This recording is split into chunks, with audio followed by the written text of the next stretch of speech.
Hello everyone, it's Colin Ellis here. Welcome to another Culture and Coffee podcast for Monday the 14th of March 2022. I try and open these with a slightly different intro and it always just sounds like the same.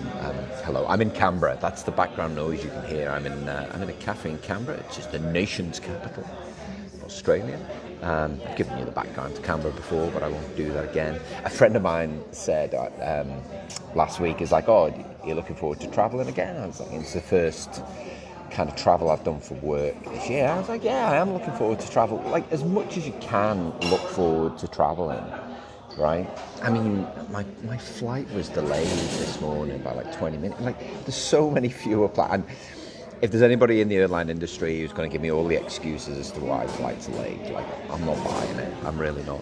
Like, there's so few planes in the air. Like, why was it delayed? And they never give you the reason. Like, if they gave you the reason, I'd accept it way more. Like you saw the flight crew dash up. So they might be on a connecting flight. Sorry, we're delayed. The flight crew are on a connecting flight.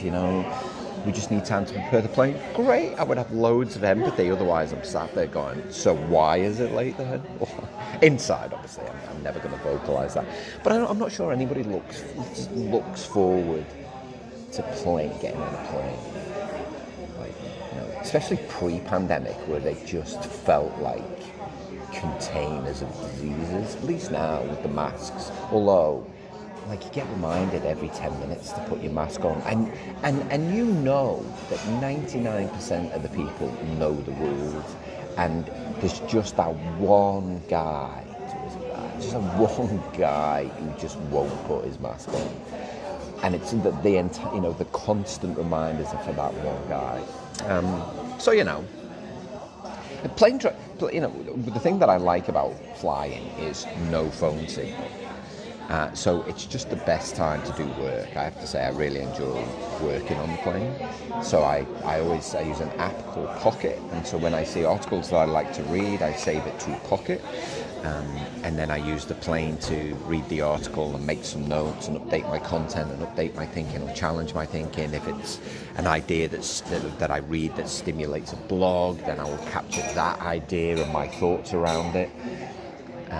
And actually, that's something that I did for today's podcast. Is I read an article and I thought, that would be good. Anyway, I'm in Canberra. It's a beautiful day. I'm sat in the window.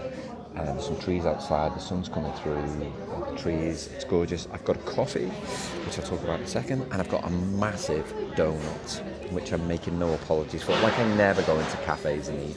I'm starving this morning. I had an early start, so I'm going to have this donut. So I'm sorry if you've got donut envy now, but that's what I'm going to do. So the coffee, it's a Peruvian single origin from Lonsdale Street Coffee Roasters in Canberra, and Lonsdale Street Cafe having the coffee. Now I haven't got a card or any information on the coffee, so I'm just going to have a little drink and tell you what I think. Have a little drink and tell you what I think. I like that. Maybe I'll make that a regular segment. Culture and Coffee Work. Colin has a drink and tells you what he thinks. That's really sweet, actually. That is lovely. That's super smooth. It's sweet. It's got like a peachy sweetness to it, I suppose. Anyway, delicious. So what am I going to talk about today? Are people becoming more selfish at work? Now, of course, I'm not talking about you. I'm talking about absolutely everybody else. Yeah, you. Not you. The person that's listening to this podcast. I'm not talking about you. I'm talking about everybody else. And now this was spurred by some research that I read. So Slack, the communications company, I don't know what they would call Slack actually, but they did it's called Future Forum report, and it talked about kind of work preferences. It talked about kind of where we are in the world right now. So it was done at the end of January 2022. And what it's trying to do is get people thinking differently about the workplace, how it's evolved, all of those kinds of things. And so I'm kind of looking for what are the key takeaways in there for me. And one of them was the fact that So almost half of executives are reporting back to the office for 3 to 4 days a week, compared to just 30% of people who aren't executives. And of course, partly that's down to work preferences. Partly that's down to, this is where I know where work takes place for me, and this is where I feel that I should be. But I just thought there was difference, the complete disparity. And it was also spurred by another conversation I had with, I was doing a culture workshop with the team, and they were basically asking for strategies to better do this hybrid work thing that we're all struggling with right now. And I said, well, listen, one thing you can do is meet every Monday and agree what, and if you want to do hybrid work properly, meet every Monday, agree what work needs to get done, so the expectation is well set, and agree where it needs to take place. Some work is best done face to face, and always will be, and some work can be done remotely. So agree that. And then this one guy said to me, he's like, "Does that need to be in the office?" I'm like, "Well, I'm not going to specify. I'm not going to tell you exactly what you need to do." I said, "But on Monday is a great opportunity to reconnect after the weekend. It's a great opportunity to maybe do some of those early collaborations, which then will spur the remote work." And he took over the top of me halfway through. He's like, "Because I don't want to come into the office on Monday." I'm like, "Yeah, but it's not about you, is it?" Well, yeah, this is one of the things that I want to change, is I don't want to come in the office on a Monday anymore. I'm like, okay. I was like, "So have you applied for workplace flexibility?" "Oh, that's not what it's about." I was like, "Well, that's exactly what it's about, because you want to change your location and hours to suit you. So that's what flexible work is." Of course, I'm trying to, on behalf of the client here, because the manager, I can see, is just biting her tongue. And I thought, well, I'll just answer in a high EQ way. And I said, well, that's exactly what workplace flexibility is about. Hybrid is a very ad hoc arrangement. It's not about guaranteeing days in the office or out of the office. Some weeks you might work remotely all week. Other weeks you might be in the office all week. That's what hybrid work really is. "Oh, yeah, well, I don't want to come into the office on Monday." And so it really spurred this, kind of thought that I had is, actually, has the pandemic made us more selfish? Like, has it? So, the leader, the person who wants to do things virtually that the rest of the team are doing in person, the leader who wants everyone back in the office because that's what they know, people who believe that absolutely everything can be effective when done virtually. That's an interesting one, because it can't. So Zapier, Zapier, so I've researched these guys a lot. They're a 100% remote organisation, and yet pre-pandemic they brought everybody together 2 to 4 times a year. They would bring everybody together in the same location. Their CEO, Wade Foster, said those in-person interactions were crucially important for empathy, for compassion, for collaboration. He said, where we can introduce people to each other, get people to see each other, all of those things, they're crucially important to the way that we operate.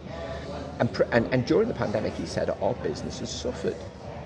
Our business has suffered by not being able to bring people together. All right. Now, let me just be clear. I've said this in other podcasts. I'm not suggesting for 1 minute that everything has to be done in the office or everything has to be done remotely, right? The world of work has changed. Of course it has. And it's not going back. So if you think it's going back, it's not going back. But it's about finding what works for you and your team. And so that's the thing, right? So I suppose my question to you is, are you thinking about work on behalf of yourself or what's best for the team? Now, you don't have to answer me because I can't hear you, but you'll probably say straight away, for the team. But I want to work Tuesday, Wednesday, Thursday in the office if they're making me. So that's not you thinking for the team, that's you thinking about yourself. Now, and I'm not necessarily, telling someone that they're selfish is hardly a good thing, isn't it? You're completely selfish, and I mean that in a positive way. But I think, it's kind of where we are right now in the cycle of returning to the office. It's kind of figuring all of this stuff out again, because we've never had to do it before. There's no precedent for this. And so the clients that I've been working with, when they've said, what would you recommend from a hybrid perspective? I was like, well, call it an experiment, because that's what it is. But make sure you involve people from across the organisation. That's what good experiments do. Don't just make it a leadership team thing. Don't just do everything that the CEO says. Because that's the fastest way to disengage people, is to tell them what to do. I think what most employers have come to realise just how important culture is and how important that connection is, but not necessarily from a you tell me how to work and where it should get done. Let me do that for myself. So ask yourself honestly, you're thinking more about yourself or what's best for the team.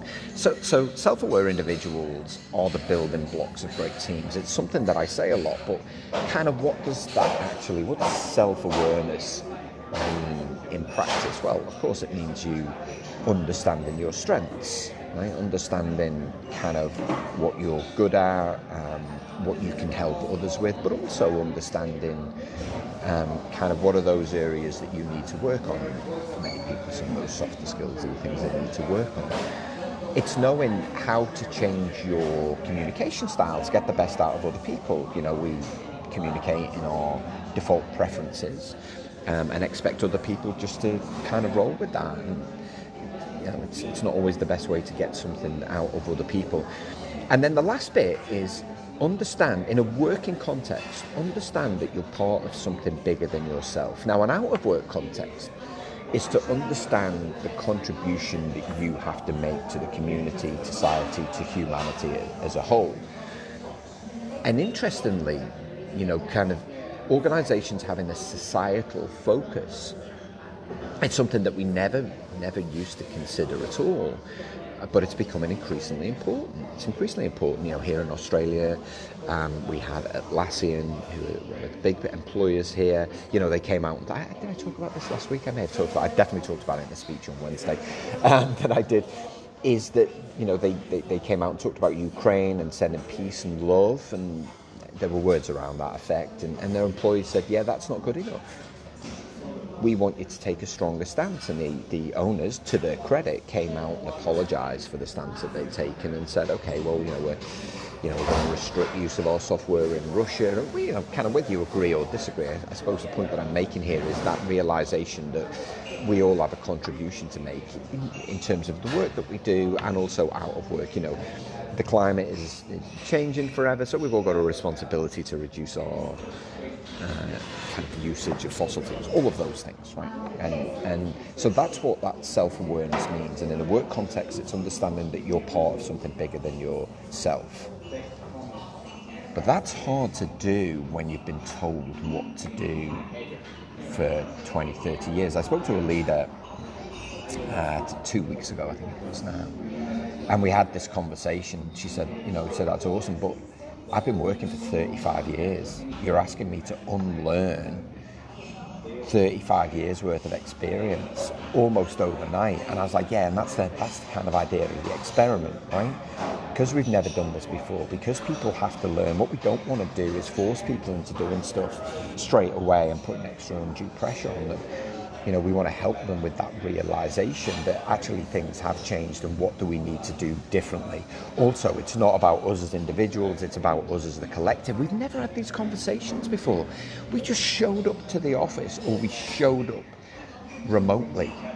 Now we're mixing the two for the very, very first time, and there has to be a meeting in the middle. There has to be. Because, what we need is organisations to realise that it's not about them telling people anymore, but we also need employees to understand that they've got to do their bit too. When you look at things like the Great Resignation, which, you can decide for yourself whether you think it's a thing or it's not a thing. The research is kind of neither here nor there, to be perfectly honest with you. The single biggest determinant of whether good people will stay or not, regardless of the Great Resignation, is culture. That's the single, as an employee, as a manager, whatever your role is within your organisation, if you feel that the organisation stands for something, if you feel that you understand your priorities, if you've got a strategy that you believe in, if you've got leaders who role model what they expect of other people, if you've got if the organisation has taken the time and put the investment to sort of say, we're going to give you the opportunity to define the conditions that you need collectively to be successful, at that point you're staying with that organisation until there comes a point when you don't feel that you can go any further. Now, some would argue, well, isn't that just selfish? It's like, well, kind of yes and no, but there's an element of our own ambition that we have to factor in here. But what we want to do is make sure that we're contributing along the way. And when we feel like we need to take the next step for our own growth, then that's what we're going to do. There's, there are certain goals and objectives that we set ourselves. We all have values.